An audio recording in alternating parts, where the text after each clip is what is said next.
Tidak melupakan masa susah membuat Aji Chok semangat untuk berbagi pengalamannya merintis usaha. Di tengah kesibukan, Chok kerap meluangkan waktu untuk menjadi pembicara di berbagai seminar.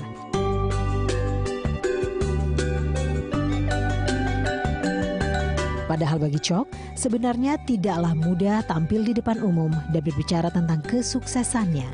Karena apa yang dilakukannya selama ini adalah hal yang biasa dalam membangun usaha.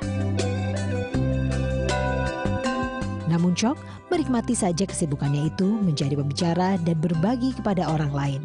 Apalagi itu sudah dijalaninya sejak tahun 2009. Hanya saja satu kebiasaannya yang tidak berubah. Sebelum tampil, Chok selalu mencari toilet. Baginya toilet menjadi tempat yang tepat untuk menenangkan diri kala grogi melanda.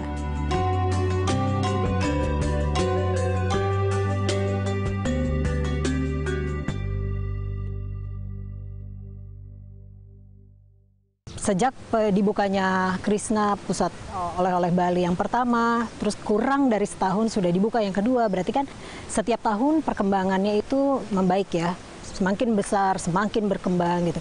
Tapi di tahun 2002, Aji sempat terpuruk dengan adanya bom Bali, lalu bagaimana itu bisa bangkit? Nah, kalau waktu bom Iji lupa tahunnya ya, waktu bom pertama memang bukan hanya itu kan belum ada Krishna, bom pertama. Itu tapi ada bisnis Aji sudah mulai kan saat itu, cok konveksi. Iya. 2002 kita hanya baru cok konveksi. Memang di waktu bom pertama itu bukan hanya cok konveksi, seluruh di Bali, seluruh bisnis di Bali semua pada terpuruk semua. Nah di situ karyawan semua pulang kampung, kurang lebih 2 minggu pulang kampung. 2 minggu kemudian ternyata kita dapat proyek besar, satu-satunya di bom pertama yang begitu orang pada tutup pada pulang. 2 minggu kemudian kita dapat proyek besar dan itu pun dari Kementerian Pariwisata dari Jakarta yang membiayai semua. Ada pemesanan kaos 40.000 kaos untuk Elok Bali, Elok anti teroris atau itu kan zaman-zamannya itu semua buat baju kaos anti teroris. Nah, di situ kita dapat proyek 40.000 dari Kementerian Pariwisata. Bukan hanya itu aja, dari organisasi itu juga semua pada swadaya membuat kaos. Nah di situ kita mendapat proyek yang luar biasa di bom pertama. Kok bisa Aji yang mendapatkan proyek itu?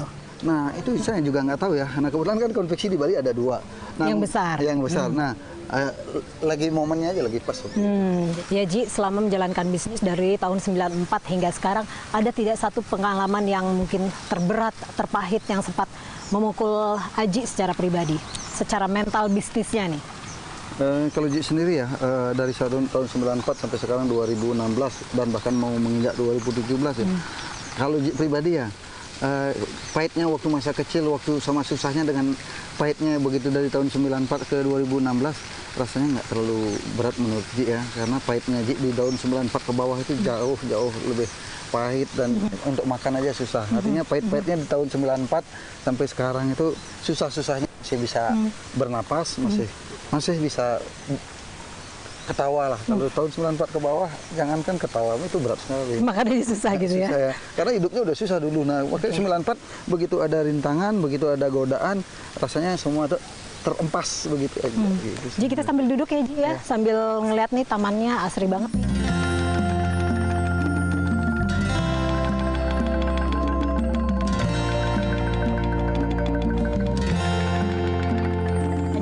Ini Aji dari seorang yang putus sekolah karena keterbatasan biaya, dan Aji pernah katakan juga bahwa orang tua Aji itu salah satu yang bisa dikatakan termiskin lah di kampung.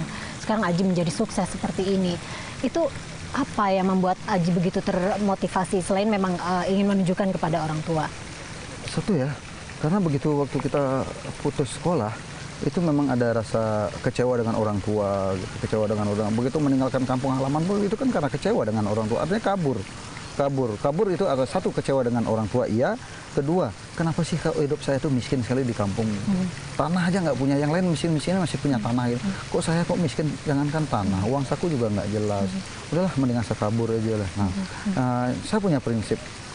Kapan saya sukses, saya baru pulang. Saya ingin menunjukkan kepada orang tua saya kalau saya sukses baru pulang. Nah, setelah 2 tahun kemudian, meskipun dari hasil cuci mobil, Ji bisa beli sepeda motor.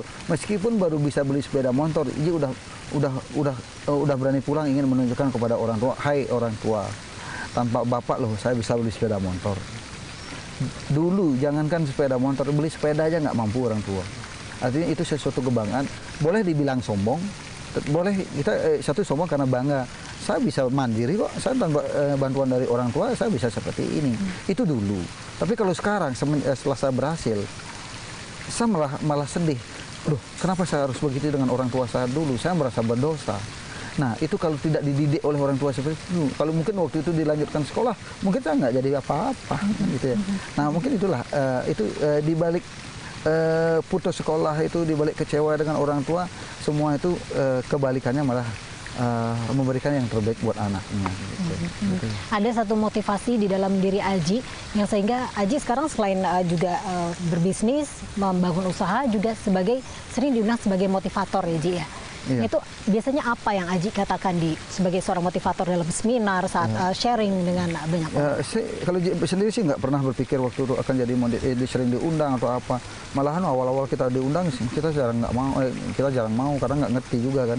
Akhirnya karena tuntutan dikasih tahu oleh Bu Ayu, Aji mau nggak mau Aji harus jadi motivator, harus menginspirasi inspirasi buat buat mahasiswa atau apa. Nah akhirnya kita coba beberapa kali. Nah memang di situ tuh bagaimana kita diundang seperti tadi, kita diundang sebagai narasumber, ngasih menginspirasi untuk buat anak-anak mahasiswa. Nah itu bagaimana sih perjalanan hidupnya kok bisa jadi sukses ini. Artinya sosok Aji Krishna itu kok bisa seperti ini, gimana sih perjalanan hidupnya. Artinya kita menyampaikan apapun yang disampaikan di pas narasumber atau apa, Ji tidak ada mengurangi, tidak ada melebihkan. Gitu.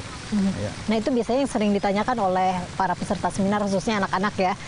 Itu apa aja Ji? Memang sih pertanyaan yang sering muncul ya, mungkin dari penampilannya Ji, dari postur tubuhnya. Biasanya pada umumnya yang namanya pengusaha satu orangnya pasti tinggi atau berjas atau pakai dasi atau apa. Memang di sini sering sekali orang keceli atau ketipu bahwa yang punya Krishna itu Ji itu. Malah sering sekali bahwa yang dibilang punya Krishna siapa yang Ji ada sebelahnya mungkin dia lebih tinggi, lebih penampilannya lebih dapat gitu. Nah, memang sering sekali orang ketipu di sini. Nah, memang pertanyaan yang paling sering saya kadang-kadang sampai berpikir negatif sama Aji. Kenapa setiap tahun bisa membangun? Sedangkan modalnya dari mana? Mohon maaf saya sampai berpikir negatif. Ada yang bilang seperti itu. Ya, seperti tadi kan ada pertanyaan. Mohon maaf Ajik, Ajik kan setiap tahun bisa membuka usaha. Nah, sedangkan kan butuh permodalan. Itu kan tidak mudah. Bayangkan satu tahun itu setiap tahun 2007 sampai sekarang udah 23 outlet. Bukan satu lagi yang setiap tahun. Bahkan mungkin sampai 3 per tahun ya. 3 per tahun kali sekian ya. Itu gila. Dan saya sampai berpikir negatif gitu. Nah, gimana sih itu kok bisa seperti itu? Dan yang kedua, apakah di sini ada mungkin pemodal-pemodal lain makanya bisa seperti ini? Makanya kita jelaskan bahwa saya nggak salah. Adik nggak salah nanya seperti itu. Satu, karena penampilan saya nggak ada penampilan sosok owner, dan saya sendiri sebagai pemilik Krishna nggak pernah mengaku jadi owner gitu. Itu yang pertama. Dan yang kedua, saya bisa seperti ini jangankan ya tidur siang pun nggak pernah. Saya kerja pagi siang malam gitu. Dan saya tidak pernah ada jarak dengan karyawan. Kita ya kerja sama karyawan gitu. Nah, kenapa saya bisa sukses ya? Karena bukan saya punya apa orang-orang lihat pesugihan atau apa, silakan aja ada bilang apa bisa-bisa ini punyanya si A atau cuma hanya Aji Krishna cuma hanya dipercaya atau apa, silakan aja cek di akte pendirian atau apa. Krishna itu memang milik pribadi. Percaya terima kasih, tidak percaya juga terima kasih. Saya malah orang malah nggak mungkin yang punya Krishna dia. Saya nggak apa-apa, malah seneng kok. Ya, yang penting saya yang menikmati gitu. Jadi kepuasan batin apa yang didapatkan dengan menjadi motivator atau sharing dengan anak-anak muda? Memang karakter itu kan, memang Ji senang bermasyarakat. Karena menurut Ji kekayaan yang paling abadi adalah teman. Ya, kalau udah teman, kita udah banyak punya teman, kemana-mana ada yang nyapa. Nah, otomatis kan rezeki pasti akan semakin lancar. Doa dari sana, otomatis yang mendoakan semakin banyak gitu. Apa sih artinya punya materi, punya uang banyak, tetapi begitu kita ke depan, padahal nggak ada yang nyapa, itu akan jadi orang miskin, orang kaya tapi miskin gitu. Tapi kita orang gimana caranya orang kita punya, tapi kayak temen gitu. Ya. Saya penasaran ingin lihat Fantastic Land-nya. Boleh ya, boleh. Ji ya? Ada Ya. apa aja di sana? Berapa luas sih di sana, Ji? Yang ini total sama Krishna 6 hektar ya. Nah, cuman untuk Fantastic Land sendiri ya kalau tidak salah mungkin 2 hektar ya. 2 hektar. Tetapi yang 6 hektar udah persiapan untuk perluasan di sebelahnya. Kita Segera ya setelah Segera, evaluasi itu ya, tadi ya. ya. Kita akan lihat Ji ya. Ya. Seharusnya pemerintah harus merubah bangunan gedung-gedung semua itu pasar itu